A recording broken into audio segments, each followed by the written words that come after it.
What is up, Ewoo crew? It's the Raven, back to share another shocking, interesting, or just strange but very true story with you. Today we are going to be covering a case so horrific that it will leave you speechless. The notorious Wichita Massacre. I must warn you, this one is extremely disturbing, and if you're anything like me, it will have you double-checking the locks on your doors and constantly looking over your shoulder for weeks to come. So if you can handle it, let's dive in, because the twist at the end of this one is absolutely mind-blowing. Our story begins with Reginald and Jonathan Carr, two brothers from Dodge City, Kansas, who shared an especially strong bond, one that would eventually lead them to work together to commit a massacre. The young men had endured a rather rough childhood, as after the death of their 2-year-old sister caused the family to spiral into dysfunction, they had to grow up fast.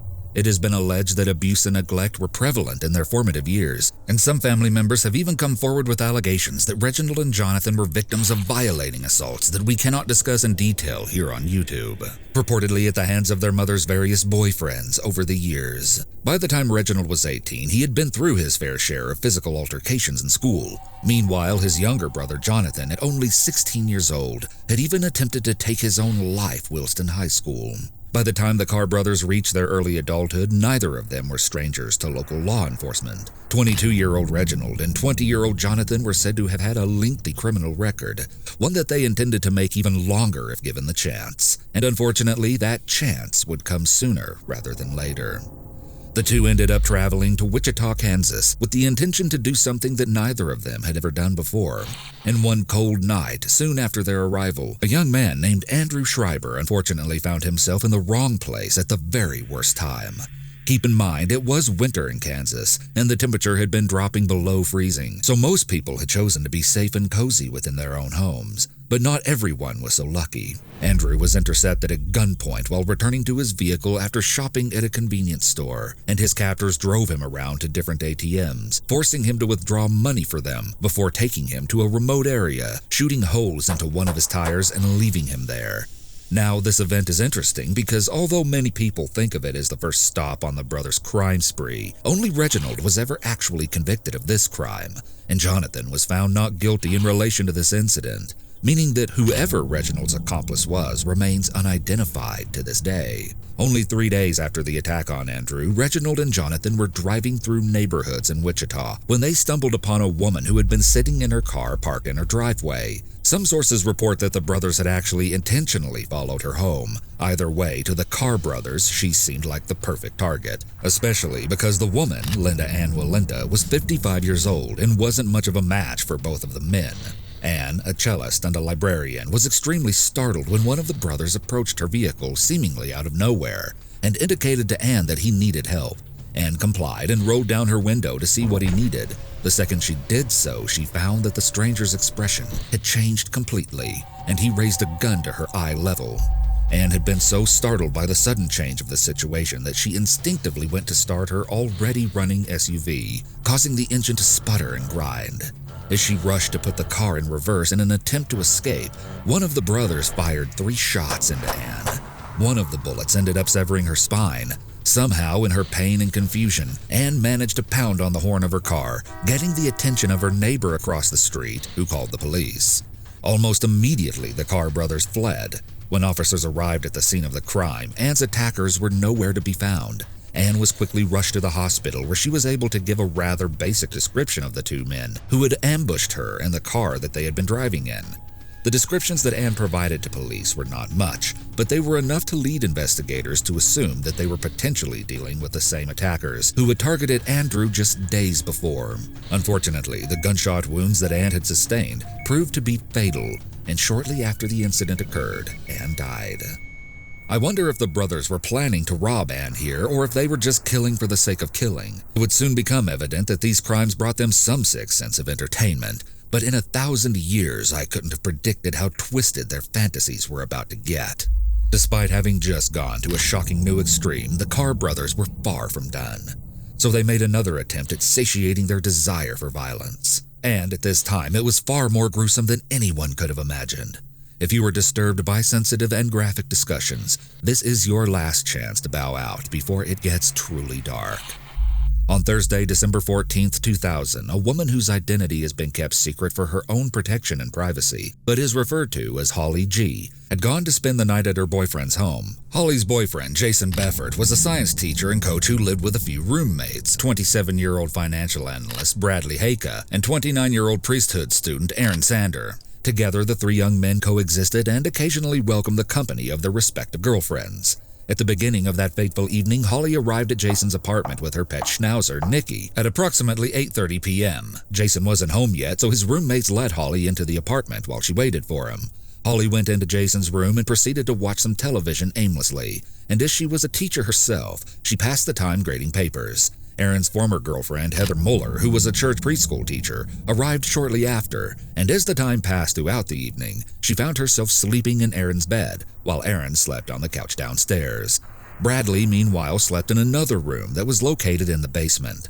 When Jason finally arrived home, he locked up the unit before entering his bedroom and joining Holly in his bed. As the silence of the night fell over the household, none could have prepared themselves for the kind of unexpected horrors that laid ahead for them. Shortly after 11 p.m., the front porch light came on. Jason and Holly were still awake, and they waited in tense silence as they tried to determine what exactly had caused the light to activate. But before they could investigate further, the couple heard what sounded like muffled voices. Then, the muffled tones turned into full-blown shouting. To both Jason and Holly's surprise and horror as they laid in bed, a stranger managed to force open the door to the bedroom. The second after Holly's eyes focused on the stranger, he tore the sheets off of the bed, exposing the couple. Moments later, another tall man entered the room in a similar manner, dragging their friend Aaron in from the living room before tossing him onto the bed with Holly and Jason, and asking the three terrified individuals if anyone else was in the house at the time. Both intruders were holding guns. Despite their better judgment, Holly, Jason, and Aaron revealed to the intruders that Bradley was sleeping in the basement, while Heather was in one of the other bedrooms. The Carr brothers grabbed Bradley and Heather and brought them into Jason's room with the others. Once the entire household was in one place, the group quickly realized that they had no way to deal with these two armed men holding them captive. Reginald and Jonathan then ordered everyone to take off all of their clothes and hand over any money that they had on them. They also complained that someone needed to shut up Holly's dog, or they would shoot it. For the next hour, the Carrs made it clear that they were no longer interested in money. They had something more sinister on their minds.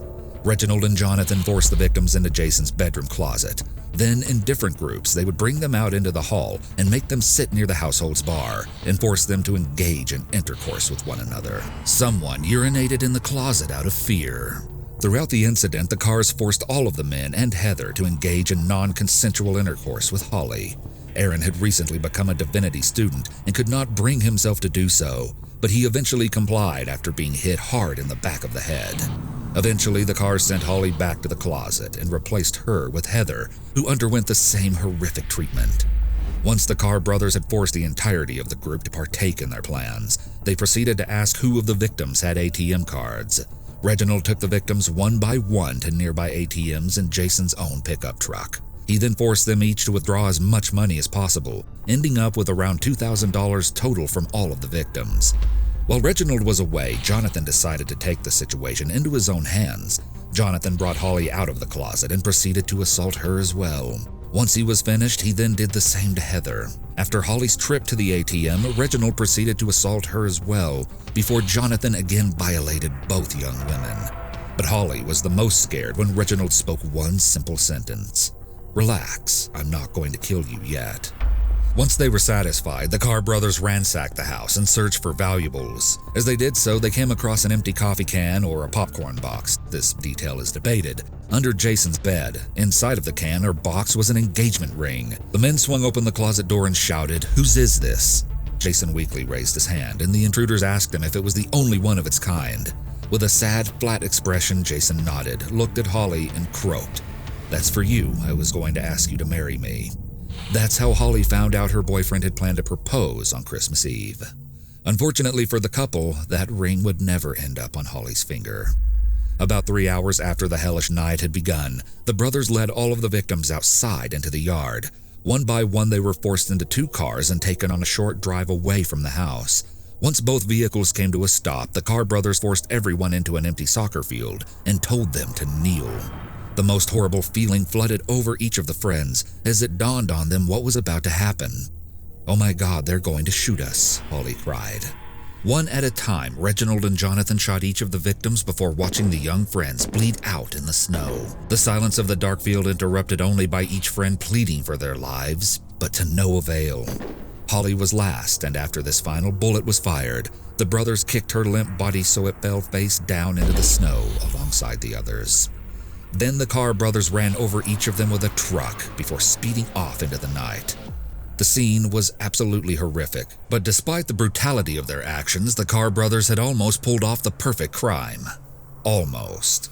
This is where things get absolutely insane and almost unbelievable, but that night, a real miracle took place. You see, once the attackers had driven away, a disoriented Holly realized that she had actually survived the attack. She had been shot in the back of the head, but the bullet itself had not killed her. Rather, she had played dead until she was sure that the brothers were not coming back anytime soon.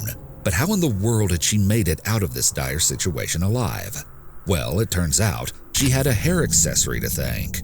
Holly's unlikely survival was due to the fact that the bullet had struck a plastic barrette she wore in her hair, deflecting the killing blow. I find it so crazy to think about her putting that hair clip in the morning before, having no idea that it would end up saving her life. But still, Holly was far from out of the woods. She frantically checked her companions, rolling her boyfriend Jason over to find blood coming from one of his eyes. All she could do was take off her sweater, the only scrap of clothing she had left, and tie it around his head in a feeble attempt to stop the bleeding. Her bravery and ability to think clearly in such a traumatic situation is admirable, but it is heartbreaking to imagine how terrifying and devastatingly sad these moments must have been. She knew that the rest of her friends were either dead or in extremely critical condition, and even though she probably felt weaker and more drained than ever before, she knew the only option was to leave right away and get help. Barefoot and naked with a wound in her skull, Holly found the strength to get help. She ended up running more than a mile in the 17.6-degree weather, through snow, across a field and construction site, around a pond, and through the brush, until she finally spotted a house that had white Christmas lights on in the distance. Frantically crossing over several fences, some with barbed wire, Holly cowered and felt a rush of fear every time a car passed on the nearby road. She had no idea if any of those dark vehicles were the brothers coming back to finish the job, and so she would quickly lie down in the snow again and again to camouflage herself. But finally, she reached the residence. She began to bang on the door, pleading for someone to help her. A couple answered the door, and although they were shocked at the sight of a naked woman covered in blood at 2 a.m., they kindly wrapped Holly in a blanket before offering to call the police. Holly was afraid that she would die before help arrived, so she recounted the entire night to the couple and later a 911 dispatcher as fast as she could.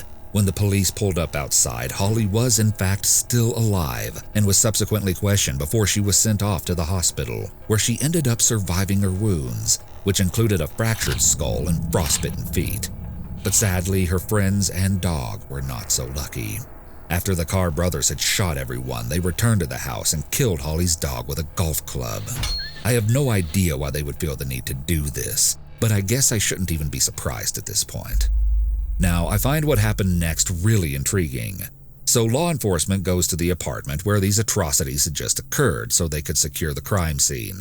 And when one of the officers was standing outside, he noticed something very peculiar. A car was driving by, which was already a little strange since it was 4 a.m. in a secluded residential area with very little traffic. Not to mention the snow-packed streets made driving very difficult. But he caught onto a small detail that ended up being extremely telling.